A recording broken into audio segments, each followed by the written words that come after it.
ओम वंदे गौ मातर। मित्रों, ब्रह्मलीन संत श्री डोंगरे जी महाराज द्वारा रचित ग्रंथ श्रीमद् भागवत रहस्य का पठन कर रहे हैं। हम षष्ठम स्कंद के अंतिम अंक में आज प्रवेश कर रहे हैं। मित्रों, हमने अभी तक पढ़ा कि किस प्रकार राजा परीक्षित जो शापित हो जाते हैं उनकी मुक्ति के लिए सुखदेव जी उनको भागवत की कथा सुना रहे हैं। कथा में सृष्टि की उत्पत्ति हुई जो मनु महाराज को सौंप दी गई, उनकी वंशावली हमने देखी।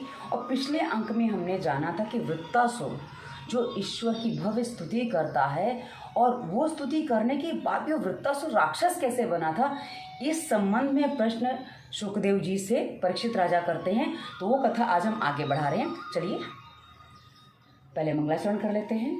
श्री कृष्ण गोविंद हरे मुरारे हे नाथ नारायण वासुदेवाय। जय श्री कृष्ण। मित्रों, और आप जिनकी उपासना करते हैं कम से कम उनके नाम की एक कमेंट वीडियो में अवश्य करिए, क्योंकि आप कमेंट करेंगे, हम पढ़ेंगे, हमारे और दर्शक भी पढ़ेंगे। इस प्रकार उतनी अधिक बार ईश्वर का नाम लिया जाएगा और ईश्वर का नाम जितने अधिक बार लिया जाए उतना ही वो कल्याण करता है। तो आज की कथा आगे बढ़ाते हैं। परीक्षित ने पूछा कि ऐसे महान भक्त होने पर भी वृत्तासुर को राक्षस योनि में जन्म क्यों लेना पड़ा, उसे तीव्र हरिभक्ति प्राप्त कैसे हुई, उसका पूर्व वृत्तांत क्या है। तो सुखदेव जी वर्णन करते हैं। राजन सुनो, वृत्तासुर अपने पूर्व जन्म में चित्रकेतु नाम का राजा था। उसकी रानी का नाम था कृद्युति। उसके संतान नहीं थी। अभी राजा अपनी संतान न होने के कारण दुखी था। यहाँ शब्दार्थ नहीं है, लक्ष्यार्थ से काम लेना चाहिए। जो चित्र विचित्र कल्पनाएं किया करता है वही चित्रकेतु है। अर्थात हम सभी कितनी सारी कल्पनाएं कर लेते हैं, हम सब चित्रकेतु उसी रूप में। बुद्धि ही कृद्युति है। मन अनेक विषयों का विचार करता है, उसकी विषयाकार स्थिति में चित्रकेतु का जन्म होता है। मन में जमे हुए बाहर के चित्र भजन में विघ्न करता हो जाते हैं। एक बार राजा चित्रकेतु के घर अंगिरा ऋषि पधारे। राजा ने उनसे पुत्र मांगा। अंगिरा ऋषि ने कहा कि पुत्र के माता पिता को भी कौन सी शांति है और कौन सा सुख मिल जाता है। मतलब जिनके पुत्र हैं, जो पुत्रवान हैं, उनको भी कितनी शांति होती है। तो अच्छा है तुम्हारे कोई संतान नहीं है, ये उचित है। राजा के मन में संसार के कई चित्र जम गए थे, अतः उसने दुराग्रह किया। ऋषि की कृपा से उसके घर पुत्र का जन्म हुआ। ऋषि की और कई पत्नियां थी। ईर्ष्यावश किसी विमाता ने बालक को विष दे दिया, अतः उसकी मृत्यु हो गई। यह देखकर चित्रकेतु की और कृद्युति रोने लगे।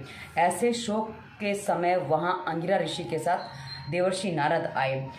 पुत्र की मृत्यु पर राजा रानी को विलाप करते देखकर नारद जी ने उन्हें उपदेश दिया कि अब पुत्र के लिए रोना व्यर्थ है। अब तुम अपने लिए आंसू बहाओ। वह पुत्र जहाँ से आया वहाँ चला गया है।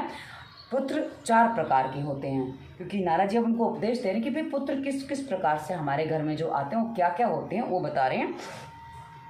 पहला होता है शत्रुपुत्र, अर्थात पूर्व जन्म में किसी बैरी को सताने के लिए पुत्र रूप में आता। मतलब हमारे पूर्व जन्म का कोई शत्रु होगा ना, वो हमारे घर में पुत्र रूप में आ जाता है, जो हमें आजीवन केवल और केवल कष्ट देता है, उसके अलावा कुछ नहीं देता। आजीवन वो कष्ट देगा। आप देखिए आपके आसपास कोई बालक ऐसा होगा, माता पिता उसके लिए कितना भी अच्छा करें, लेकिन वो उनको हर बात पे प्रताड़ित करेगा, हर बात पे उनको कुछ ना कुछ उल्टा सीधा कहेगा, सुनाएगा, आपने मेरे लिए ये नहीं किया, वो नहीं किया, ना जाने क्या क्या। तो ये भी पुत्र रूप में आते हैं।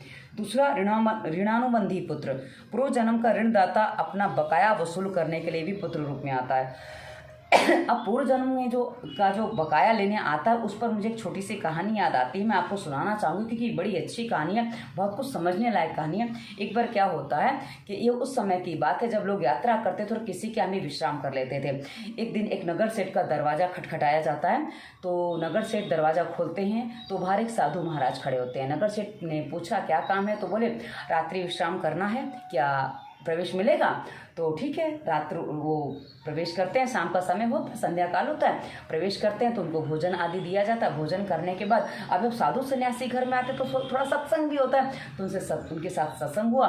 और रात को वो सेठ और सेठानी सोने जाने से पहले उसको पूछते कि भाई आप क्या करना चाहो। मैं सन्यासी से पूछते आपकी जीवन का उद्देश्य क्या है। तो कहते हैं मेरे जीवन का उद्देश्य हरिद्वार में भंडारा करवाना। अब साधु सन्यासी जो खाली एक लठ लेके घूम रहा है, उसके पास कुछ भी नहीं है, तो वो भंडारा क्या करवाएगा। तो जो सेठ था वो कहता आप भंडारा कैसे करवाएंगे। तो उनके हाथ में एक मोटा सा लठ था, बांस का लठ था इतना मोटा। तो उसमें उन्होंने खोल के दिखाया कि देखो इतने सारे सिक्के मैंने सोने के इकट्ठे कर लिए, इतनी सारी गिन्नियाँ मेरे पास जमा हो चुकी हैं, थोड़ा धन बाकी है, यदि वो जमा हो जाएगा उसके बाद मैं भंडारा करवा सकता हूँ। और ये बात हो गई। अब रात होती है तो दोनों पति पत्नी सोने चले जाते हैं, ये भी विश्राम करते हैं। अब रात को जो सेठ है उसकी थोड़ा जो बुद्धि है वो भ्रष्ट हो जाती है और वो आता है और सेठानी रोकती कि बोले क्या करने जा रहे हो। अरे बोले मैं उसको मरने से बचा रहा हूँ, किसी को पता चल जाएगा उसकी लठिया में इतने सारे गिन्नियाँ हैं तो कोई उसको लूट लेगा, इसलिए मैं उसको लूटने से बचाने जा रहा हूँ। अब अपने स्वार्थ को मनुष्य कहीं ना कहीं समझाता है, तो उसने इस तरह से समझाया।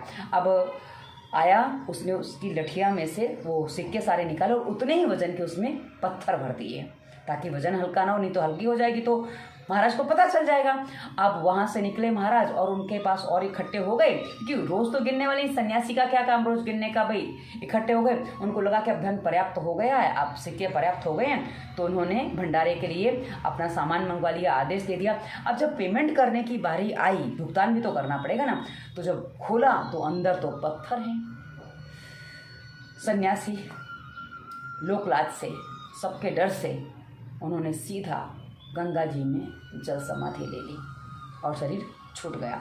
इससे पहले एक बात बताना भूल गई कि जब दूसरे दिन सन्यासी महाराज ने वो घर छोड़ा तो सेठ जी से पूछा, महाराज क्या इच्छा है, आप क्या मुझसे चाहते हैं, क्या आशीर्वाद दूँ आपके यहाँ, बड़ा आनंद आया, आपने बहुत अच्छी सेवा की। बोले महाराज आंगन में बालक नहीं है, ऐसा आशीर्वाद दो कि बालक हो जाए। तो ठीक है, आशीर्वाद दे के निकले थे। और उसके बाद ये हरिद्वार में भंडारा करवाने वाला किस्सा हुआ, उसके बाद उन्होंने जल समाधि ले ली। अब क्या होता है कि थोड़े समय बाद उनके यहाँ बालक का जन्म होता है। अब कहने की आवश्यकता नहीं कि बालक के रूप में कौन आता है। अब क्या होता है, बालक नहीं था तो सेठ जी को उतना कष्ट नहीं था, अब बालक होने के बाद कष्ट और अधिक बढ़ गए हैं। क्योंकि बालक कैसा है, बालक ऐसा है थोड़ा बड़ा होता है, पिताजी कहते हैं बेटा रथ ले जा, घोड़ा ले जा, किसी पे तो बैठ के जा, ऐसे पैदल क्यों जा रहा है। पर बालक पैदल जाएगा, वो भी नंगे पैर, जूते चप्पल कुछ नहीं पहनने उसको, नंगे पैर जाऊंगा। तो पिताजी के हृदय पे सांप लौटता था कि इतने सारे साधन हैं, सब कुछ है, पर मेरा बालक, मैं कैसे इसके सब कुछ दूँ। और उसके बाद घर में इतने अच्छे अच्छे सोने के बिस्तर वगैरह सब कुछ है, लेकिन वो चटाई बिछा के सोता था, दरी भी नहीं बिछाता था, केवल चटाई बिछा के भूमि पे सोता था, कोई साधन वो प्रयोग नहीं करता था। इतने अच्छे अच्छे वस्त्र थे पहनने को, सोने चांदी सब कुछ था, जेवर आदि, लेकिन वो केवल सूती वस्त्र पहनता था, वो भी बस उतना ही जिसमें तन ढक जाए, उससे अधिक वो नहीं लेता था। और खाने पीने को इतना सारा सामान था, जो चाहे खाओ, कितने भी मेवे मिष्ठान खाओ, लेकिन वो केवल खिचड़ी खाता था, वो भी बिना घी के। इस प्रकार से वो थोड़ा बड़ा हो रहा है, धीरे धीरे बड़ा होता है। जब वो 15-16 वर्ष का होता है, एक दिन अपने पिता से कहता है, पिताजी मेरी एक इच्छा है। पिताजी तो गदगद हो जाते हैं, बता बेटा तेरी क्या इच्छा है, मैं तेरी हर इच्छा पूरी करूँगा, पहली बार तू मुझसे कुछ मांग रहा है। पिता तो एकदम आनंद से भर जाता है, पर वो भूल जाता है कि उसने भूतकाल में क्या किया। अब क्या होता है कि पुत्र कहता है, पिताजी मुझे हरिद्वार में भंडारा करवाना है। अब ये ऋणानुबंधी जो पुत्र होता है ना, अब उसको हरिद्वार में भंडारा करवाना था। पहले तो साधु सन्यासी का भंडारा था, रूखा सूखा भंडारा था, एक मिठाई थी, एक सब्जी थी और 2-4 मतलब पूड़ियाँ थी, मतलब सिंपल सा 3-4 चीज़ें थी खाने पीने की, और सूखा सा भंडारा था। लेकिन अब नगर सेठ भंडारा करवा रहा है, और सन्यासी का जो धन था वो दिन दुगना रात चौगुना बढ़ा भी था। अब जो भंडारे में उसने खर्च किया, जितना लगता था उसने सारा लगा दिया, और भंडारा बहुत अच्छे से हुआ। जैसे पकवान चाहिए, जिसको जैसा पकवान चाहिए वो उपस्थित उसके लिए किया जा रहा था। मतलब इतने प्रकार के 56 भोग के अलावा जो चाहिए, जिसको चाहिए वो उसको खाने पीने को मिल रहा था। और जहाँ भंडारा पूरा होता है और वो पुनः समाधि ले लेता है बालक। अब लोगों को देखने से लगता है कि नगर सेठ का जवान बेटा मारा गया, पर नगर सेठ ने जो करतूत की थी वो किसी को ज्ञात नहीं है। इसलिए कभी कभी हम विचार करते कि इसके साथ ऐसा क्यों हुआ, पर वो भी कई बार नहीं समझ पाता कि मेरे साथ ऐसा क्या हुआ। तो ऐसा भी होता है, ये ऋण है, ये उतारना पड़ेगा। इसलिए कभी भी किसी का पैसा किसी भी तरह से हड़प मत करो, अन्यथा चुकाना तो पड़ेगा। आगे बढ़ते हैं। उदासीन पुत्र, तीसरे प्रकार का पुत्र होता है उदासीन, जो आजकल हर घर में अधिकांश पाए जाते हैं। जब तक ये अविवाहित होता है तब तक वह माता पिता के साथ रहता है।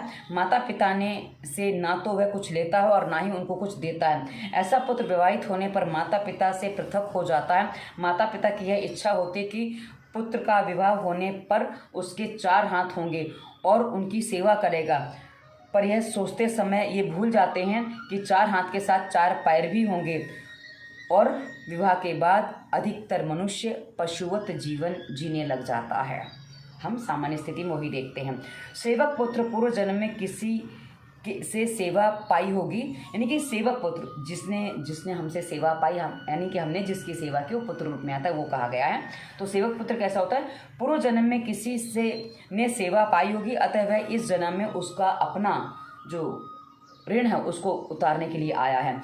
हम किसी की सेवा ना करें पर दूसरे लोग हमारी सेवा करें, ऐसी आशा रखना निरर्थक है। स्कंद पुराण में पुंडलिक का चरित्र है। पुत्र को माता पिता की सेवा किस प्रकार करनी चाहिए, इसका उत्तम और उत्कृष्ट उदाहरण पुंडलिक है। पुंडलिक के दर्शन के लिए भगवान स्वयं पधारे थे। अब क्या वो माता पिता की सेवा करने में लीन था, तो वो माता पिता की सेवा के चक्कर में भगवान के दर्शन करने नहीं जा पाया, तो खुद पुंडलिक के दर्शन करने आ गए। वह भगवान के दर्शन करने नहीं गया था। पुंडलिक माता पिता की सेवा हमेशा करता था। वह माता पिता को ही सर्वस्व मानता था। माता पिता की ऐसी सेवा से भगवान ने प्रसन्न होकर दर्शन दिए।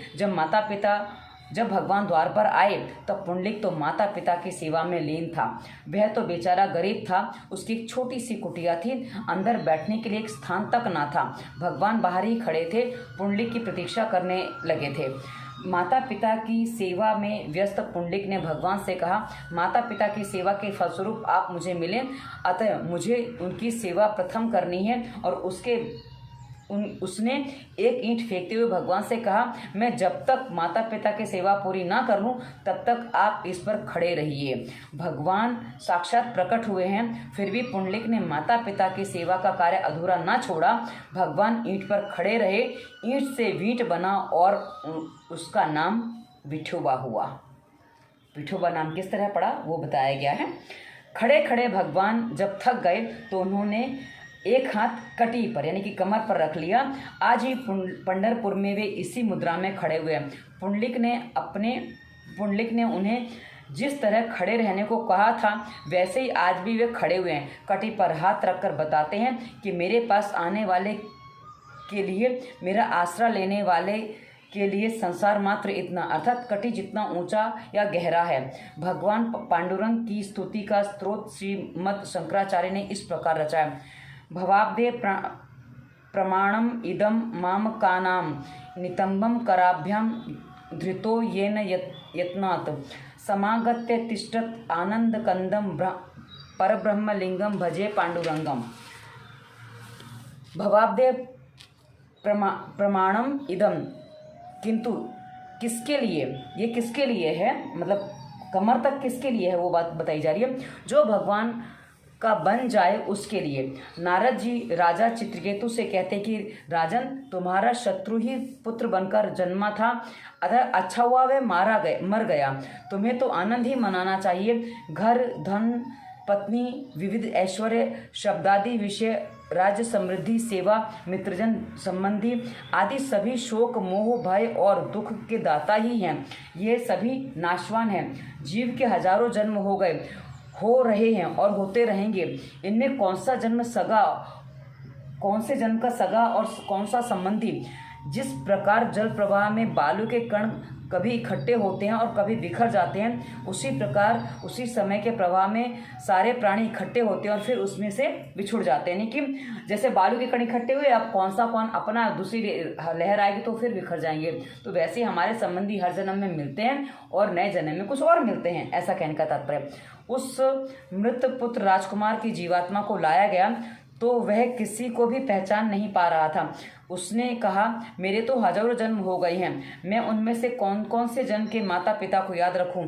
और ऐसा कहकर जीवात्मा चली गई। नारद जी ने कहा, राजन, तुम किसके लिए रो रहे हो? वह तो तुम्हारी ओर दृष्टि करके देखने तक को तैयार नहीं है, फिर भी तुम उसके लिए शोक करते हो। नारद जी ने चित्रकेतु को दिव्य ज्ञान दिया और तत्वोपदेश दिया। तथा मंत्र का उपदेश भी दिया। मतलब चित्रकेतु को नारद जी ने पूरी कृपा से सब कुछ ऐसा दिया कि जिससे उसका रोग शोक सब कुछ वो उससे मुक्त हो जाए और वो अपना आगे जीवन चलाए। इसके पश्चात चित्रकेतु राजा ने तपश्चर्या की, भगवान के नाम का जप किया, अतः उसे भगवान के दर्शन हुए, उसके सारे पापों का क्षय हो गया, वह मन महाज्ञानी और महासिद्ध हो गया और भगवान ने उसे अपना पार्षद बना लिया। एक दिन चित्रकेतु आकाश में विहार कर रहा था। अब पहले तो मानव था, अब पार्षद बन गया है तो आसमान में वो आकाश में उड़ सकता, उसकी ऐसी स्थिति हो गई है। अब वो घूमता फिरता कैलाश धाम आया। वहां उसने देखा कि पार्वती जी शिव जी की गोद में बैठी हुई हैं। यह देखकर उसके मन में कुभाव जागा। विषय वासना में से चित्रकेतु का जन्म होता है। प्रत्येक स्त्री पुरुष को नर नारायण के रूप में देखने पर वासना उत्पन्न नहीं होगी, किंतु चित्रकेतु ने सांसारिक भाव से शिव पार्वती को देखा। इस चरित्र से स्पष्ट होता है कि बिना ज्ञान की भक्ति व्यर्थ है। मात्र सगुण के साक्षात्कार से मन शुद्ध नहीं हो पाता, साक्षात्कार से मन की चंचलता नष्ट नहीं हो पाती। सगुण और निर्गुण भक्ति के होने पर ही जीव शिव बन सकता है। चित्रकेतु शिव पार्वती को लौकिक दृष्टिवश काम भाव में से देखने लगा। मतलब उसने लौकिक रूप से देखा कि भाई पार्वती जी शिव जी की गोद में बैठी है, मतलब ये कामातुर है, उस तरह से उसने देखा। शिव पार्वती के इस प्रकार बैठने का एक बड़ा रहस्य था।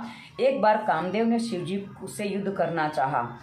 शिव जी ने कहा कि मैंने एक बार तो तुझे जला दिया, मतलब शिव जी कहते एक बार मैं तुझे भस्म कर चुका हूँ, दोबारा तो क्यों आया है। तो कामदेव ने कहा कि समाधि में बैठकर जलाना कोई बड़ी बात नहीं है, समाधि की अवस्था में तो कोई भी जीव मुझे जला ही सकता है। मेरे मन में एक छोटी सी आकांक्षा भी शेष है। आप पार्वती जी को आलिंगनबद्ध कीजिए, मैं उस समय अपना बाण चलाऊं। यदि आप उस समय भी निर्विकार रहे तो मैं मान लूंगा कि आप महादेव हैं। शिवजी तत्पर हो गए। पार्वती को आलिंगनबद्ध करके वे अर्धनारीश्वर नटेश्वर बन गए। काम ने उन्हें विचलित करने की पूरे प्रयास किए, किंतु उसे सफलता नहीं मिली। शंकर जी निर्विकार ही रहे। कामदेव ने अपनी पराजय स्वीकार कर ली और शिव जी की शरण में आ गया। अब कामदेव के मन में आकांक्षा थी, क्योंकि उसको ये जानना था कि भाई ये सचमुच वैसे ही है या उस समय एक वेग था उसमें मुझे भस्म कर दिया था, तो वो इसलिए परीक्षण करने आते हैं। अब उसे पता था कि अब तो नॉर्मल है, तो कोई भस्म होने की बात है नहीं, बस अपने मन की जिज्ञासा शांत करनी थी, उसने की और वो चला गया। चित्रकेतु ने इन सारी बातों से अनजान था। मतलब जो कामदेव जो करने आए थे वो चित्रकेतु को पता ही नहीं था, उसने तो खाली इतना ही देखा कि भाई कैसे बैठे हुए, बस उतना ही उसको पता चला। इसलिए कहते हैं कभी कभी आंखों से देखा सच नहीं होता, इसलिए पूरा विश्वास नहीं करना चाहिए, पूरी बात सुन के समझो, उसके बाद निर्णय करो। तो ये वाली बात है। चित्रकेतु इन सारी बातों से अनजान था, अतः वह शिव जी की निंदा करते हुए बोला, भरी सभा में ये अपनी पत्नी को आलिंगन में लेकर गोद में बिठाकर बैठे हैं, इन्हें कोई लाज भी नहीं आती क्या। शिव पार्वती तो निर्विकारी थे, किंतु उन्हें देखने वाले की आंखों में विकार था। किसी को लौकिक भाव से देखोगे तो मन में विकार उत्पन्न अवश्य होगा और विकृत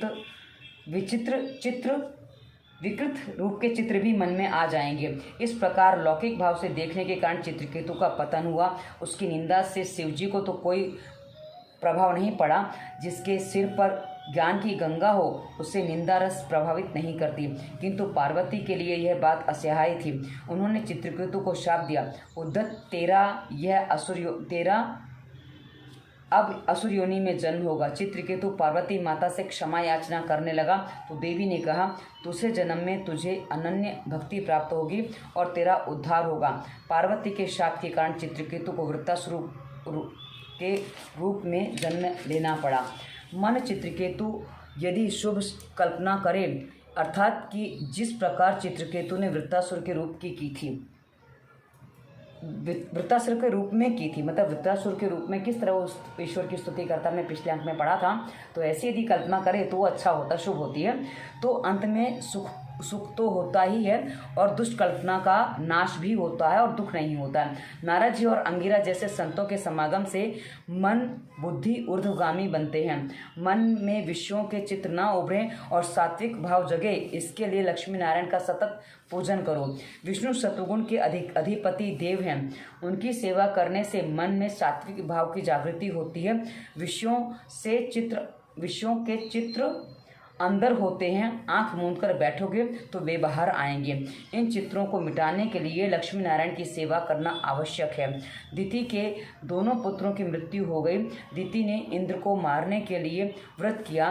कश्यप ऋषि ने इंद्र को मारने वाला पुत्र उत्पन्न हो सके, इस हेतु दिति को 1 वर्ष का व्रत करवाया। उस व्रत का नाम पुंसवन व्रत है। चंचल मन को ईश्वर में स्थिर करने का साधन ही व्रत है। व्रत अर्थात कोई ऐसा नहीं कि भाई हम अन्न नहीं खाएंगे, हम ये खाएंगे, व्रत नहीं करेंगे तो मतलब हम कुछ और खाएंगे, वो नहीं है। चंचल मन को अपने नियंत्रण में, क्योंकि जिस दिन हम अन्न नहीं खाते हैं, आप शरीर थोड़ा सा अशक्त हो तो मन थोड़ा नियंत्रण करने में सरलता होती है। ऐसा होता है क्योंकि शरीर में भोजन कम जाएगा तो आलस्य कम आता है, निद्रा कम आती है, प्रमाद कम होता है। तो ऐसी स्थिति में ईश्वर भजन हो सकता है। व्रत से मन की चंचलता कम होती है और ईश्वर में स्थिरता बढ़ती है। मन को ईश्वर में लगाए रखने का साधन व्रत है। दिति ने व्रत तो किया किंतु व्रत के नियमों का उचित रूप से वह पालन नहीं कर सकी, इस कारण व्रत भंग हुआ। परिणामतः मरुत गणों की उत्पत्ति हुई। भेद बुद्धि ही दिति है। चंचल मनोवृत्ति को एक ही स्थान पर स्थिर करके एक को अनेक से निहारा जाए तभी व्रत सफल होता है। भेदभाव के कारण दिति का व्रत भंग हो गया। अब दिति ने इंद्र से कहा कि ये मेरी संतानें हैं, किंतु इनकी गणना देवों में होगी। अब दिति के मन में इंद्र के लिए कुभाव नहीं रहा। इन मरुत गणों की उत्पत्ति का वर्णन करके इस स्कंद की कथा को पूर्ण किया गया है। जो कहा गया ना, चले मरुत 49 हनुमान चालीसा में आता है, आप पढ़िएगा कभी तो पता चलेगा, वही है मरुत गणीय। तो आज हम यहाँ 6ठ स्कंद पूर्ण कर रहे हैं। अगले अंक से हम 7वां स्कंद आरंभ करेंगे। मित्रों, कथा बड़ी रसिक होती है। यदि आप इसको आंख बंद के खाली सुनते हैं तो बड़ा आनंद आता है, क्योंकि मुझे पढ़ने में जो आनंद आ रहा है आपको सुनने में भी आ रहा होगा। कैसा लग रहा है कमेंट करके बताइएगा। श्री कृष्ण गोविंद हरे मुरारी, हे नाथ नारायण वासुदेवाय। जय श्री कृष्ण। धन्यवाद। वंदे मातरम।